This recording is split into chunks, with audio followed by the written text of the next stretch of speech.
दिल के साथ तुम्हें, मन मंदिर के मूरत बाबा, रख लूं दिल के साथ तुम्हें। है मेरे मन मीत सुना दूं अपने मन की बात तुम्हें, मन मंदिर के मूरत बाबा, रख लूं दिल के साथ तुम्हें, मन मंदिर के मूरत बाबा, रख लूं दिल के साथ तुम्हें।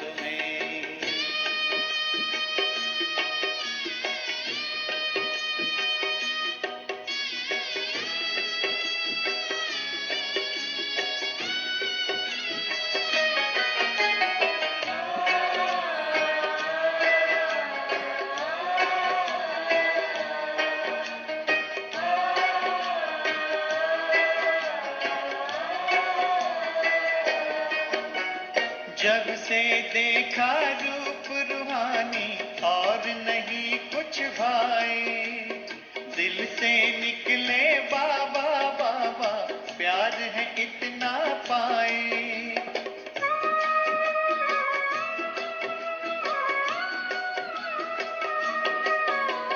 जब से देखा रूप रूहानी और नहीं कुछ भाई, दिल से निकले बाबा बाबा, प्यार है इतना पाए।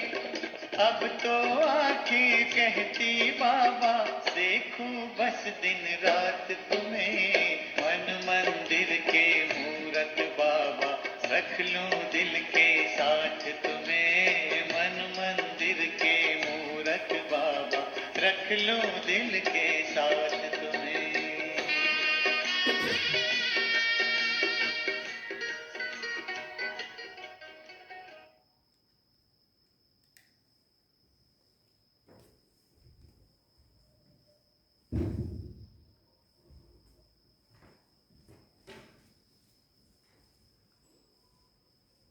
ओम शांति। आज बाबा की 5 तारीख की वाणी है। मीठे बच्चे, तुम्हें अभी नाम रूप की बीमारी से बचना है, उल्टा खाता नहीं बनाना है, एक बाबा की याद में रहना है। प्रश्न है, भाग्यवान बच्चे किस मुख्य पुरुषार्थ से अपना भाग्य बना लेते हैं? बाबा कहते, उत्तर है, भाग्यवान बच्चे सबको सुख देने का पुरुषार्थ करते, मनसा वाचा कर्मणा कोई को दुख नहीं देते, शीतल होकर चलते हैं तो भाग्यवान बनता जाता है। तुम्हारी ये स्टूडेंट लाइफ है, तुम्हें अब गुटके नहीं खाने हैं, अपार खुशी में रहना है। गीत है, तुम ही हो माता पिता तुम ही हो। ओम शांति। सभी बच्चे मुरली सुनते हैं। जहाँ भी मुरली जाती है सब जानते हैं कि जिसकी महिमा गाई जाती वो कोई साकार नहीं है, निराकार की महिमा है। निराकार साकार द्वारा अभी सम्मुख मुरली सुना रहे हैं। ऐसे भी कहेंगे अभी हम आत्मा उन्हें देख रहे हैं।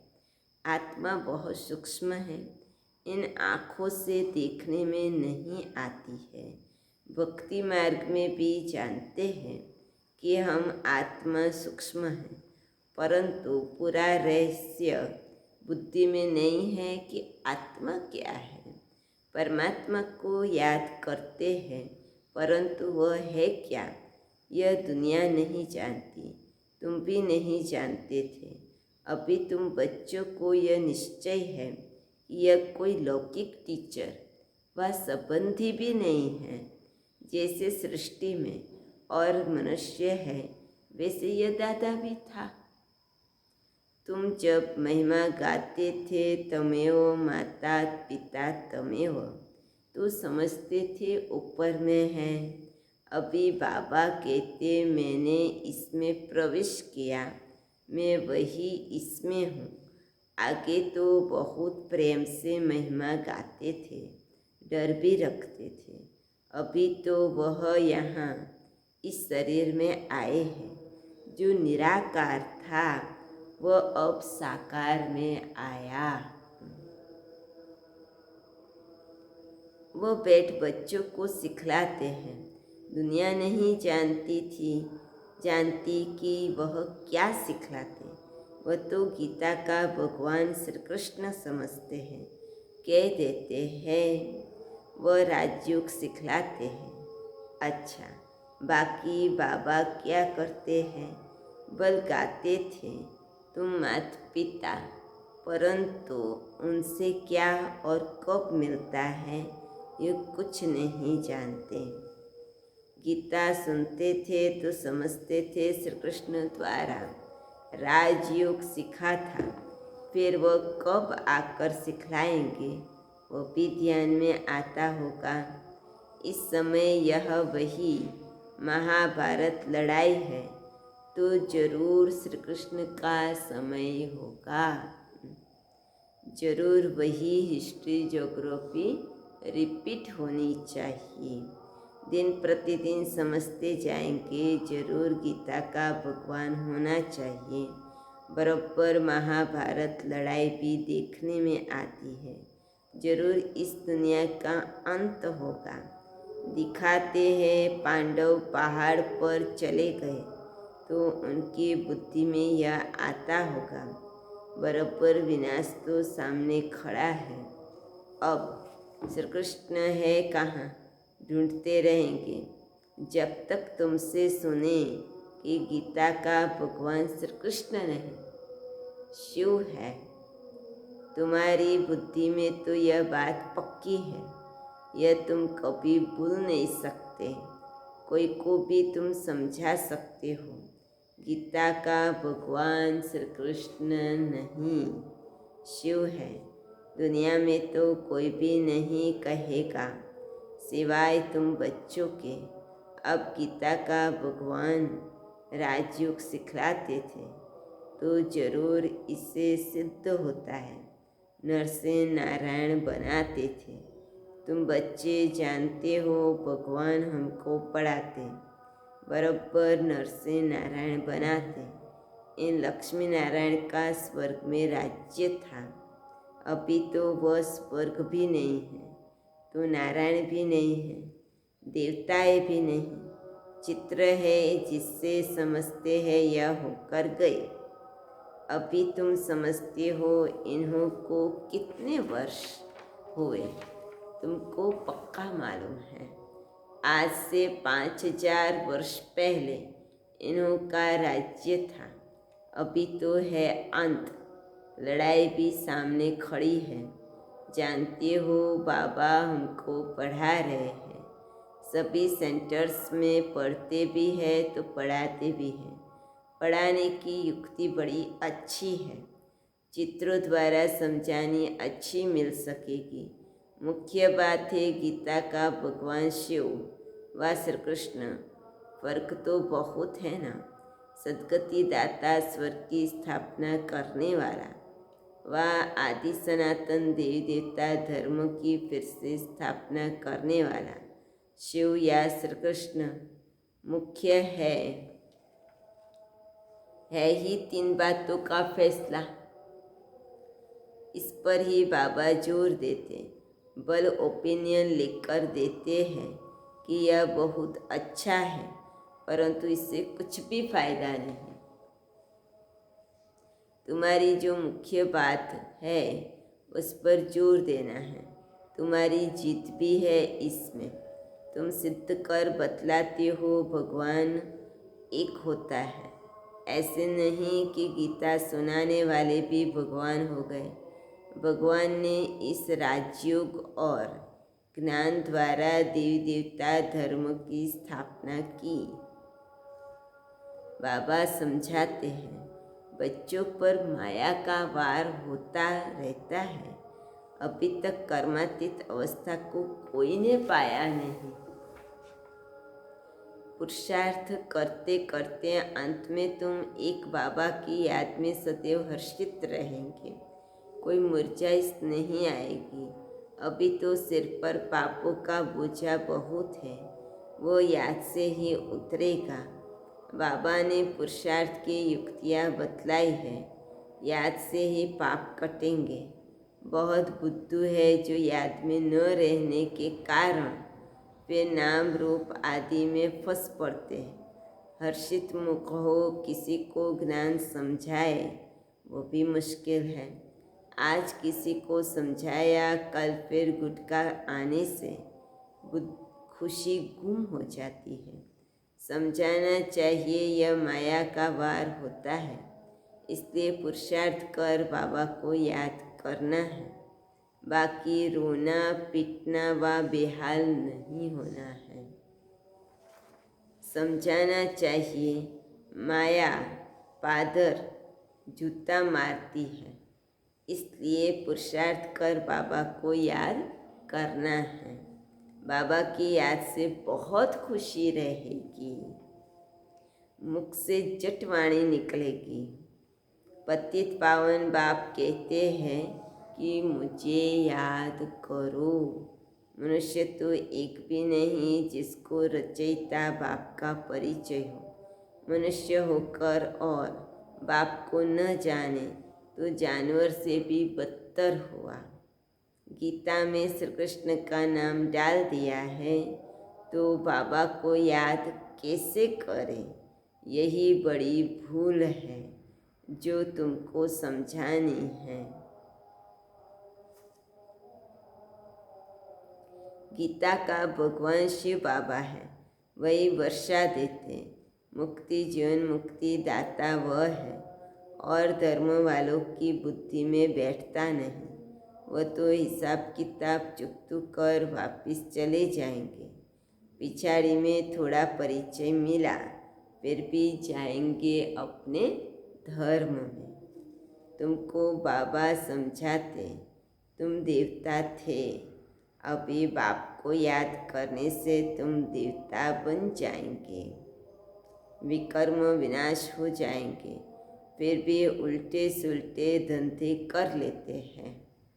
बाबा को लिखते, आज हमारी अवस्था मुरझाई हुई है, बाबा को याद नहीं किया है। याद नहीं करेंगे तो जरूर मुरझाएंगे। यह है ही मुर्दों की दुनिया, सभी मरे पड़े हैं। तुम बाप के बने हो तो बाप का फरमान है, मुझे याद करो तो विकर्म विनाश हो जाए। यह शरीर तो पुराना तमो प्रधान है, पिछाड़ी तक कुछ न कुछ होता रहेगा। जब तक बाप की याद में रहे, कर्मातीत अवस्था को पाए, तब तक माया हिलाती रहेगी, किसी को भी छोड़ेगी नहीं। जांच करते रहना चाहिए कि माया कैसे धक्का खिलाती है। भगवान हमको पढ़ाते हैं, यह भूलना क्यों चाहिए। आत्मा कहती है हमारा प्राणों से प्यारा वो बाबा है। कितना प्यार करता है, कितना प्यारा, कितना मीठा। शिव बोला भगवान, हमने देखा हमने पाया। शिव बोला भगवान, ऐसे बाप को फिर तुम क्यों भूलते हो। बाबा धन देते दान करने के लिए। प्रदर्शनी मेले में तुम बहुतों को दान कर सकते हो, आप ही शौक से भोगना चाहिए। अभी तो बाबा को ताकीद करनी पड़े, उमंग उत्साह दिलाना पड़ता है। जाकर समझाओ, उमंग भी अच्छा समझा हुआ चाहिए। देह अभिमानी का तीर नहीं लगेगा।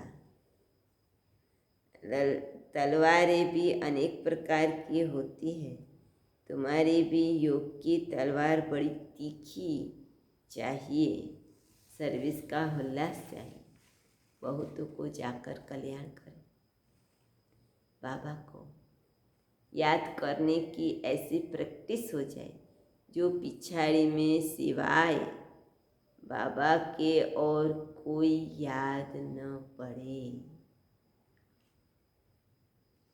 तभी तुम राजाई पद पाएंगे। अंतकाल जो अल्फ को सिमरे और फिर नारायण को सिमरे।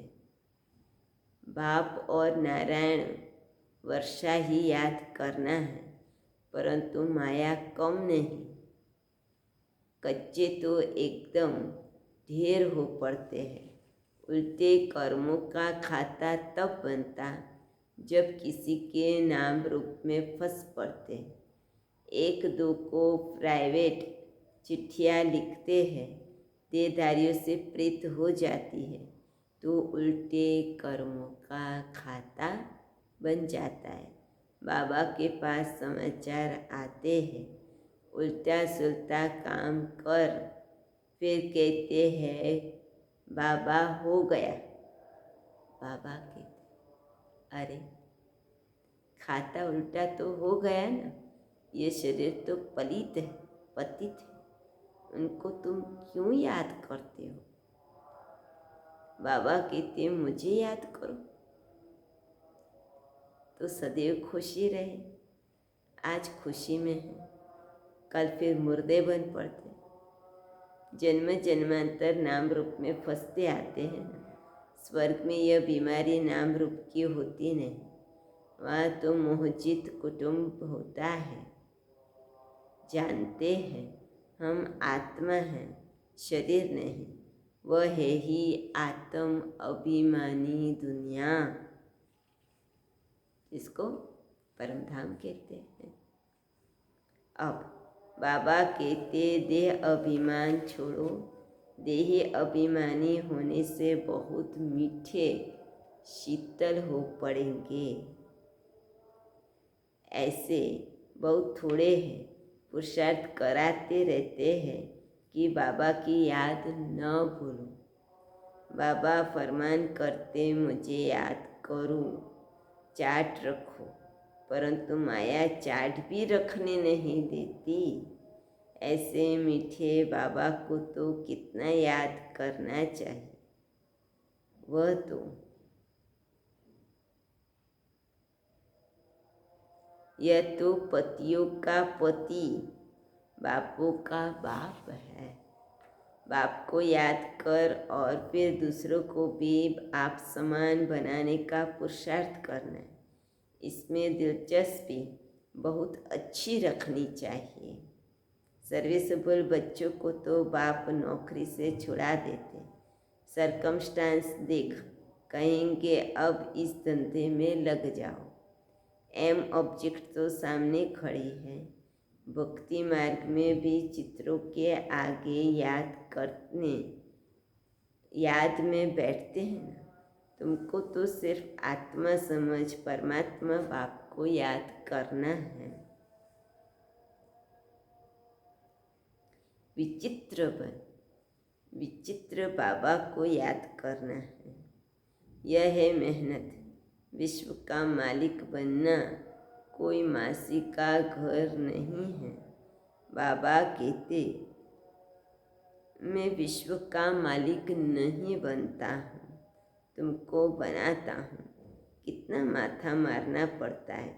सपूत बच्चों को तो आपे ही ओना लगा रहेगा। छुट्टी लेकर भी सर्विस में लग जाना चाहिए।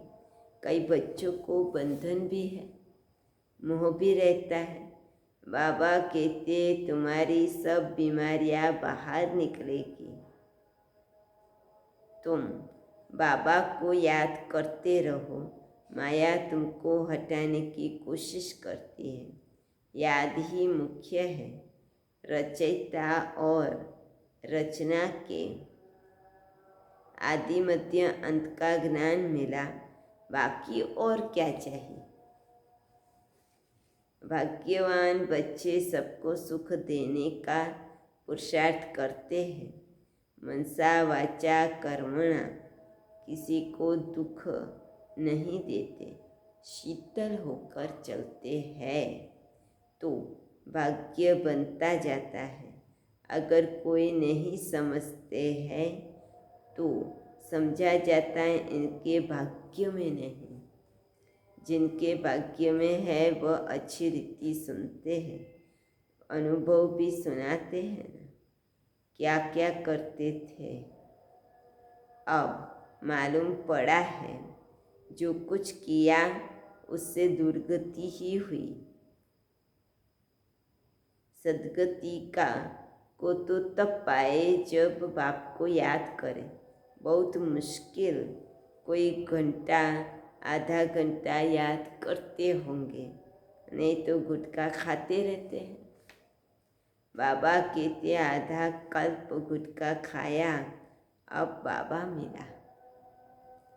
स्टूडेंट लाइफ है तो खुशी होनी चाहिए, परंतु बाबा को घड़ी घड़ी भूल जाते हैं।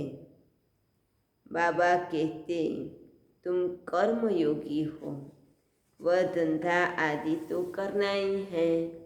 नींद भी कम करना अच्छा है। याद से कमाई होगी, खुशी भी रहेगी। याद में बैठना जरूरी है।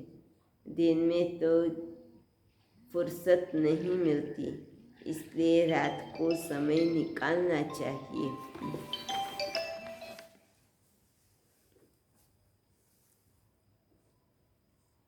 रात को समय निकालना चाहिए। याद से बहुत खुशी रहेगी। किसी को बंधन है तो कह सकते हैं हमको तो बाबा से वर्षा लेना है, इसमें कोई रोक नहीं सकता। सिर्फ गवर्नमेंट को जाए समझाओ कि विनाश सामने खड़ा है। बाबा कहते मुझे याद करो तो विकर्म विनाश होंगे, और यह अंतिम जन्म तो पवित्र रहना है, इसलिए हम पवित्र बनते हैं। परंतु कहेंगे वो जिनको ज्ञान की मस्ती होगी। ऐसे नहीं कि यहाँ आकर फिर देहधारी को याद करते रहे। देह अभिमान में आकर लड़ना झगड़ना जैसे क्रोध का भूत हो जाता है। बाबा क्रोध करने वाले की तरफ कभी देखते भी नहीं। सर्विस करने वालों से प्यार होता है। देह अभिमान की चलन दिखाई पड़ती। गुल गुल तब बनेंगे जब बाबा को याद करेंगे। मूल बात है यह, एक दो को देखते बाप को याद करना है। सर्विस में तो हड्डियाँ देनी चाहिए। ब्राह्मणों को आपस में सिरखंड होना चाहिए, लून पानी नहीं होना चाहिए। समझ न होने के कारण एक दूसरे नफरत, बाप से भी नफरत लाते रहते। ऐसे क्या पद पाएंगे? तुमको साक्षात्कार होंगे, फिर उस समय स्मृति आएगी यह हमने गफलत की। बाबा फिर कह देते तकदीर में नहीं है तो क्या कर सकते हैं। अच्छा, मीठी मीठी सिकिलतें बच्चों प्रति माता पिता बाप दादा का याद प्यार और गुड मॉर्निंग। रूहानी बाप के रूहानी बच्चों को नमस्ते। हम रूहानी बच्चों की रूहानी बाप दादा को याद प्यार और नमस्ते नमस्ते नमस्ते। मुरली का सार है, निर्बंधन बनने के लिए ज्ञान की मस्ती हो, देह अभिमान की चलन न हो, आपस में लून पानी होने के संस्कार न हो, देहधारियों से प्यार है तो बंधन मुक्त नहीं हो सकते। दूसरे पॉइंट, कर्मयोगी बनकर रहना है, याद में बैठना जरूर है। आत्म अभिमानी बन बहुत मीठा और शीतल बनने का पुरुषार्थ करना है। सर्विस में हड्डियाँ देनी है। वरदान, श्रीमत से मनमत और जनमत की मिलावट को समाप्त करने वाले सच्चे स्व कल्याणकारी भव। बाबा ने बच्चों को सभी खजाने स्व कल्याण और विश्व कल्याण के प्रति दिए हैं, लेकिन उन्हें व्यर्थ तरफ लगाना और कल्याण के कार्य में लगाना। श्रीमत में मनमत और जनमत की मिलावट करना, यह अमानत में खयानत है। अब इस खयानत और मिलावट को समाप्त कर रूहानियत और रहम को धारण करो। अपने ऊपर और सर्व के ऊपर रहम कर स्व कल्याणी बनो। स्व को देखो, बाप को देखो, औरों को नहीं देखो। स्लोगन: सदा हर्षित वही रह सकते हैं जो कहीं भी आकर्षित नहीं होते। अव्यक्त इशारे कंबाइंड रूप की स्मृति से सदा विजयी बनो। बाबा और हम कंबाइंड है। करावन हार बाबा और करने के निमित्त में आत्मा हूँ।